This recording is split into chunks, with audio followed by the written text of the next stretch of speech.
Hey everybody. Today we are going to talk about metrics and why they will change everything. Stay tuned. Welcome to the Client Whisperer Show. I'm your host, Tony Banta, and I am the Client Whisperer. I've spent over a decade running multiple 6- and 7-figure client businesses, and I've learned that the secret to success in a client business comes down to one thing: leadership. Bad client behavior is the enemy, and with the right curriculum, infrastructure, and mindset, you can lead your clients to great success and scale your business the easy way. So metrics, data, tracking, all of these ideas. KPIs, right? Key performance indicators. Another term in process improvement methodologies are critical success factors, or CSF, and we talk about that quite a bit with our clients. So what are all these things? What are they, and why should you care? Well, metrics are the tracked data of everything that's happening all around us all the time. So the first thing that's really important to understand when you're looking at metrics is that this is data that is occurring right now in the world. Whether you choose to track it or not, it's still there. And that understanding that there is an objective reality, that there are an infinite number of ways to interpret the reality that's happening, but there is an objective reality that's happening underneath all of those, is the first kind of core understanding that you need to have to be able to use data to your benefit. So this episode is going to be a little bit of a primer, or primer, if you will. I never know which way we're supposed to pronounce that, on metrics and what you need to do to manage them. Now, truth be told, I don't do a lot of this, or at least I didn't used to track a lot of data around what we were doing in our client business. Much like a lot of you, when I got started doing my client business, I was obsessed with marketing and sales and how to get clients, right? How to go through that like that tricky runway period where we're ramping things up. And then I had a bunch of clients and I was busy. Now, I have a background in systems engineering and I'm certified in several process improvement methodologies, Lean and Six Sigma being two of them. I've also worked on ISO compliant projects where we use data out the wazoo, right? But here's the tricky thing that happened for me when I was first getting into some of my client work. At least independently, when I worked for consulting firms, when I was a partner in a consulting firm, we had infrastructure that did a lot of this. But when I was doing independent coaching, I made some forms, right? I made some forms using Wufoo or using Typeform was just coming out around then, and I would send them out to clients, and I was all proud of myself, right?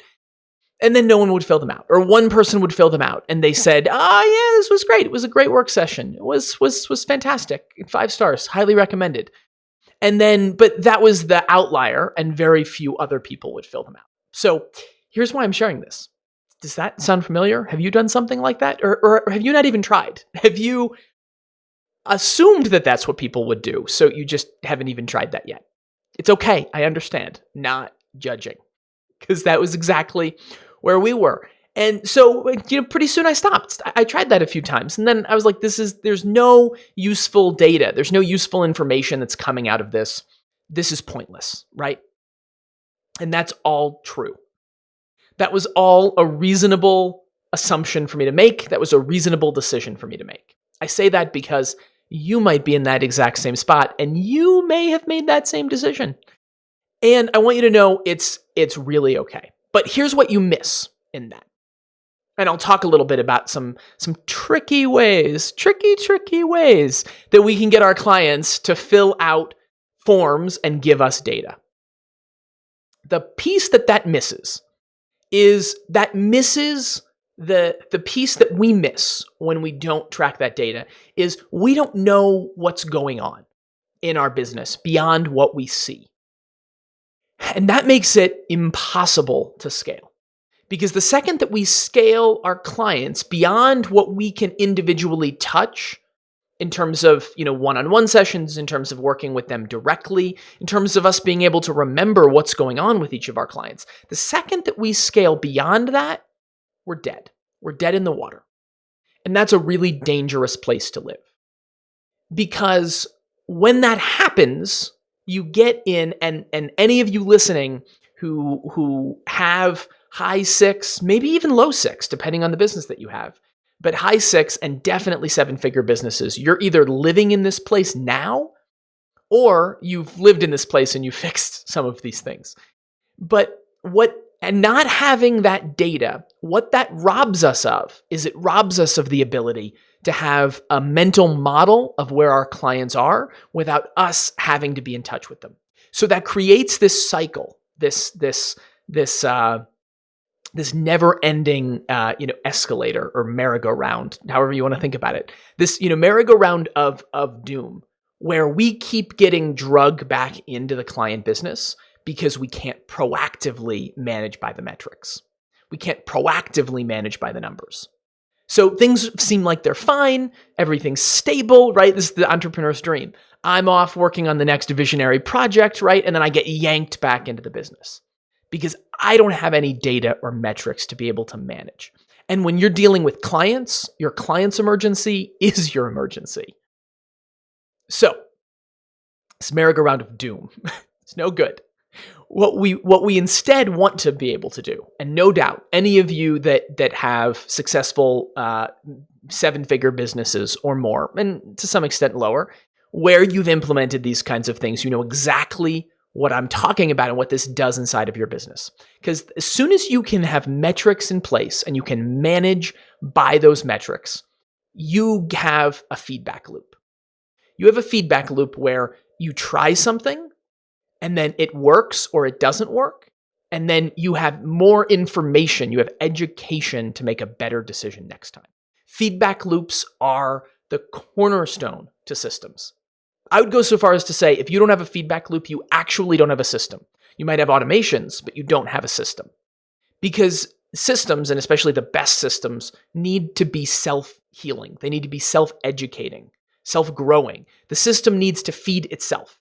So you don't always have to have positive outcomes, but you want to have outcomes that you can track so that whether it's a positive outcome or a negative outcome, you have data around what's happened that you get to feed back into the system, feed it around and around. At a first principle core level, if you are spending time implementing those kinds of positive feedback loops, you will, like just in the nature of working on things, have fewer and fewer of those emergencies where you get pulled back in. That may sound crazy because it's like, I'm focused on putting these feedback loops into place and I'm beginning to manage by it, but that's not working yet. Keep going. If you keep going on that, the more that you build those healthy feedback loops, the less and less you will be pulled back into emergencies over time. But how do we stop that from happening now, today? Well, the short answer is you have to stop giving into emergencies. So you have to instead rely on the data of what's coming through. And this leads me to tricky tip number 1.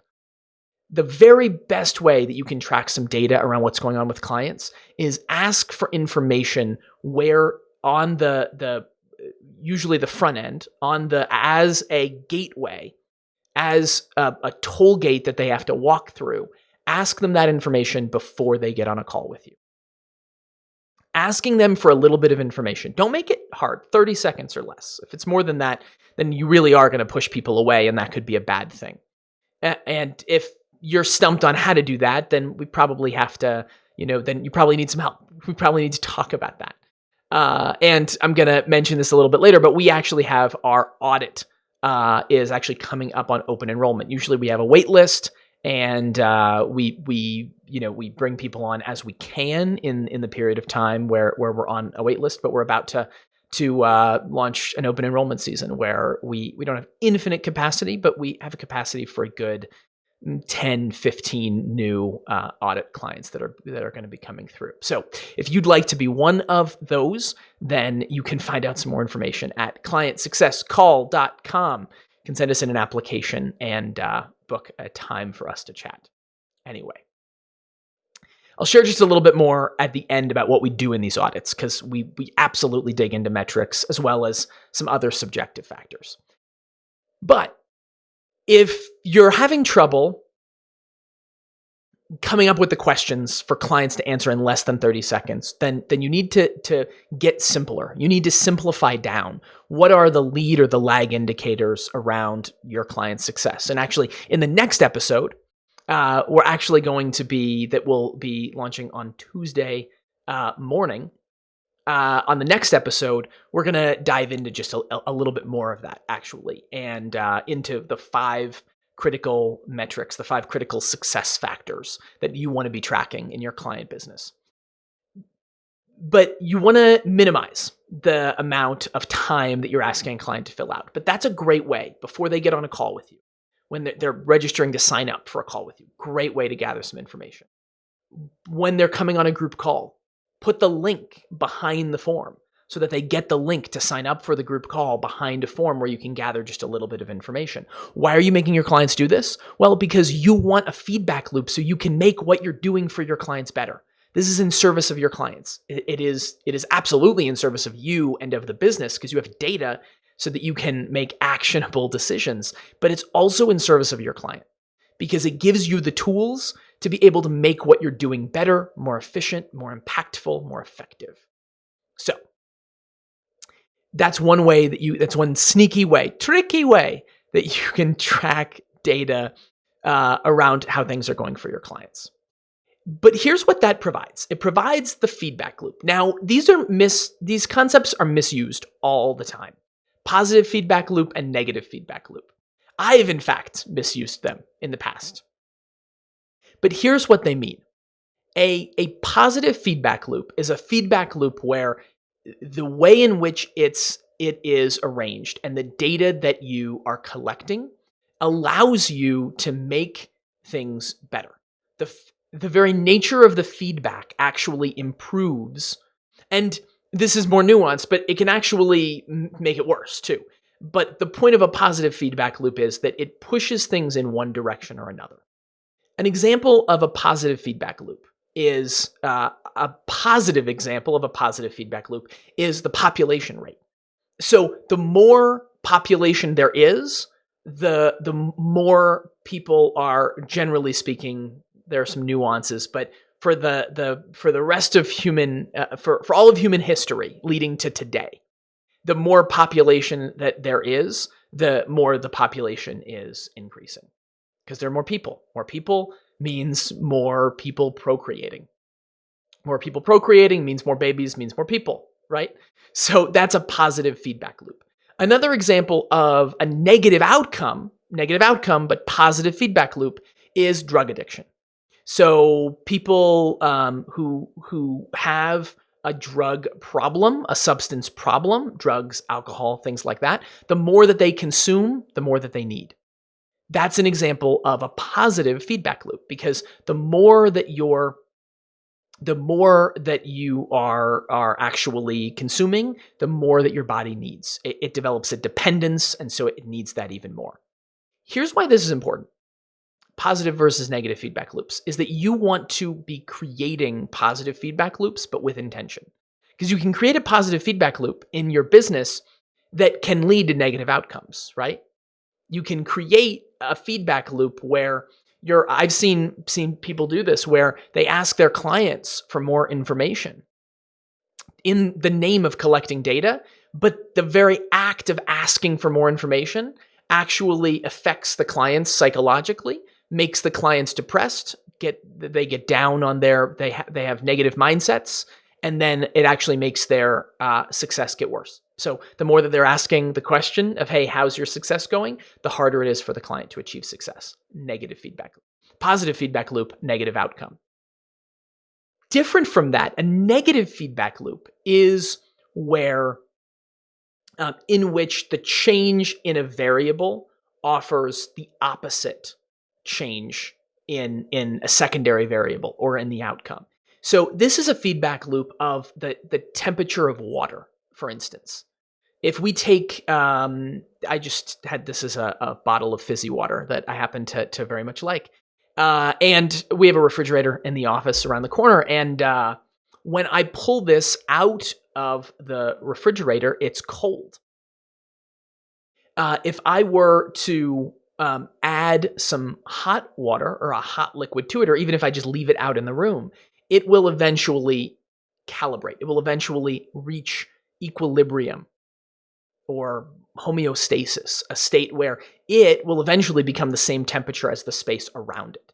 So a change in the environment, like this water, it probably won't meaningfully make the room colder, but even if it does, the thermostat is going to register that. It's going to crank up the heat in the space, and then it's going to make the room warmer and thereby make my bottle of water warmer, right? Negative feedback loop. So what we want to do is we want to generate feedback loops in our business that lead to more powerful outcomes. Now, we're going to get into this in another week or so, where we're going to talk specifically about the number one meeting. We hate meetings around here.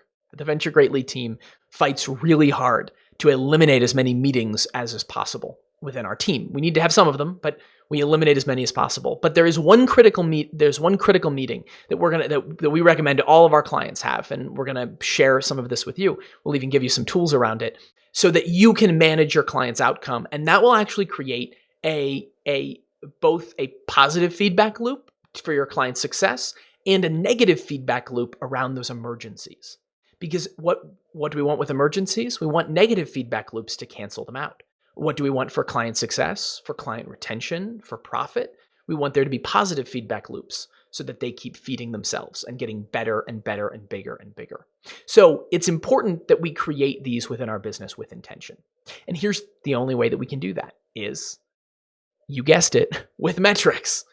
Because what we need to do is we need to track the things that are going to feed us information to proactively make decisions. And this leads me to the number one mistake that people make when they're tracking metrics in their business. And I actually alluded to this a little bit around metrics that we've tracked ourselves in the past. When I first got started doing coaching and independent consulting on the side, when I left the firm, the partnership that we had, and I was just doing this on my own, I would send these forms out and I wouldn't get very good data back. So I just stopped using them, right? Here's the mistake. The data that was coming back wasn't actionable. I was asking questions. I was asking how satisfied they were. I was asking on a scale. It was doing the net promoter score thing. Super useful, by the way, but not necessarily in client businesses. I was doing that of asking clients after we would do work session, how likely are you to recommend us to a friend? Well, that wasn't actionable data. At the size that we were at, with the amount of feedback that we were getting back, it just wasn't actionable. So what does that create? Well, it creates cognitive dissonance because we have data that's trying to create a model of how things are going, but it's not telling us to do something different. And here's where we come into the classification of metrics and data and how to think about them. The way that we think about them, because different methodologies talk about this in slightly differing ways. This is the way that we think about them and that we have our clients think about them, and we want to share it with you. Number one, the highest level metrics that you want in your business should come from your strategic plan. So they should come from your strategic plan for growth, for profitability, for revenue, all of those things. The second highest, the second in the order of operations, and you will, the hierarchy of data that you're collecting, is critical success. Excuse me. The second in that hierarchy of data are critical success factors. Critical success factors are those critical areas of your business that you need to track because you know that they lead to an outcome. So sales might be a critical success factor. You might want to have some critical success factors, and in fact, we'll talk about them next week, around your client fulfillment. How well is that going? You might want some around payroll or expenses so that you can manage your budget financially, right? All of those are critical success factors. Critical success factors generally are lead indicators. They're also more general because we consider them to be the second of that hierarchy. First being your strategic plan, next being critical success factors. So sometimes a critical success factor like sales could cover an entire department within an organization. And within that, there are all kinds of numbers that are relevant. What's the total number of leads that came in? What's the close rate? Yada, yada, right? But the critical success factor is still how well is sales performing? And then we break that up. We break that up into what are the key performance indicators. Now, you've probably heard this before, KPI. It's been around for years, and a lot of internet marketers I hear, especially when they're talking about ads, they talk about their KPIs or their key performance indicators. The important thing to know about KPIs is that they need to be one metric, whereas a critical success factor could be a whole category. A KPI is going to be one specific data point, or one specific, if you're thinking of a spreadsheet, sort of, it could be one column or one row of data would be the key performance indicator. The other thing that's important to know about key performance indicators is that by themselves, by itself in general, any piece of data is not actionable. There are two things that you need to make data actionable. You need to, number one, know what is the target range for that metric, right? For your sales. Well, you want your closing rate, if it's cold traffic, you want your close rate to be on the bottom end for most businesses, 15%, right? Ideally, you'd like it to be 20%. Is generally considered healthy for cold traffic, at least at the time of this recording. Depends on the business. And on the high end, you might want the close rate to be 50%. Somewhere, again, depending on your business, there is an upper limit where if you're enrolling too many people, then you're not filtering. And you're probably having your marketing filter out too many people. So there's almost always a higher limit to that. Of course, you want to, you want to manage time, you want to manage all the factors. So you'd like to close every every call that comes through. But you will generally have an upper limit even for a positive outcome like that, because that tells you other things. So that's the target range. Second thing for your data to be actionable is you need a trend. You need at least 2 data points, preferably 3, so that you see where is the trend going. Is this data point stable? Is this data point erratic? The more erratic it is, the more individual data points over time you want to see. Because a singular data point doesn't really give us enough information, right? The close rate was 10%, and our target range is 15 to 40, which would be a healthy target range of where we usually see those things, right? And ours was 12% close rate. We don't know. Is that a fluke or is that the norm? And the last thing you want to do with data is take one data point or even 2 data points and react tremendously to it. Because generally speaking, the more reaction that we give, reaction is itself a positive feedback loop for chaos. The more reactions that we give, the more chaos that we have. The more we need to feel like we need to react, the more chaos we have. Does that sound like a feedback loop you want to be on? Not for me. So that is what you need to do for those key performance indicators so that you can make them actionable. You need there to be a target range. You might not know this right away. You might need a number of data points to be able to come up with that, especially if it's a metric where there aren't industry best practices or someone that's already been there and can record that for you. And you need multiple data points over time. So this has been a primer. This has been Metrics 101. I sure hope it's been helpful. If you are listening to this and this has been helpful in the least bit, please do me a favor. Go to wherever you are listening to this and give us a thumbs up or a rating and review. It is tremendously helpful to help those algorithms to let people know that this show exists. We have some amazing content coming up for you, and that would just be so wonderful if you would help us out by sharing that and leaving a rating or review. If you would like to, the number one way that we're trying to promote this right now is on iTunes, because the iTunes algorithm for podcasts does so much for us. And so if you would be so willing, clientwhisperer.show, clientwhisperer.show. And if you would go to /review, that would be incredibly helpful to us. Lastly, and I promised that I would mention this, we are coming up on open enrollment for our audits. So the Client Whisperer Show is not the only thing that we do over here at Venture Greatly. In fact, our flagship program, the Client Success System, we like clients to start out by taking an audit, and it is a painless process. We've had clients go through it in a couple days.